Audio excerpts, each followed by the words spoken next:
తండ్రి కుమార పరిశుద్ధాత్మకు మహిమ కలుగునుగాక. ఈనాటి జీవవాక్యం. ప్రభువును విశ్వసించు వారిని ఆయన స్థిరమగు కృప ఆవరించియుండును. కీర్తన 33 వచనము 22. దేవునిచే మిక్కిలిగా ప్రేమించబడుతున్న ప్రియ దేవుని బిడలారా, సహోదరి సహోదరులారా, భూమి ఆకాశములను సృజించిన సర్వశక్తి గల సర్వేశ్వరుడు మీపై తన విశిష్ట వరాలను కుమ్మరించునుగాక. ప్రజల విశ్వాసం విచిత్రమైనది. 2 పడవల మీద ప్రయాణం వంటిది. జీవితం హాయిగా ఉన్నప్పుడు, తృప్తిగా అనిపిస్తున్నప్పుడు కొందరు దేవుని స్తుతిస్తారు, మరికొందరు దేవుణ్ణి మరిచిపోతారు. కష్టాలు వచ్చినప్పుడు కొందరు ప్రభు ప్రభు అంటూ శరణు వేడుతారు, మరికొందరు దేవుణ్ణి శపిస్తారు. స్థిరమైన విశ్వాసం లేని వారికి దేవుని కృపా కటాక్షములు కూడా కరువవుతాయి.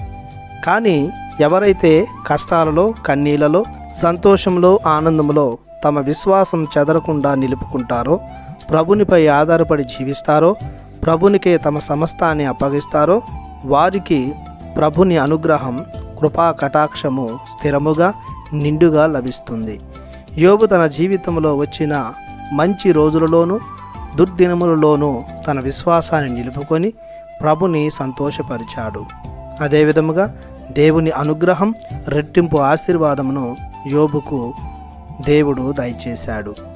ప్రభు కూడా చాలామార్లు రోగులను, దయ్యాలు పట్టిన వారిని స్వస్థపరిచే ముందు మీ విశ్వాసమే మిమ్ము రక్షిస్తుంది అని వివరించేవాడు.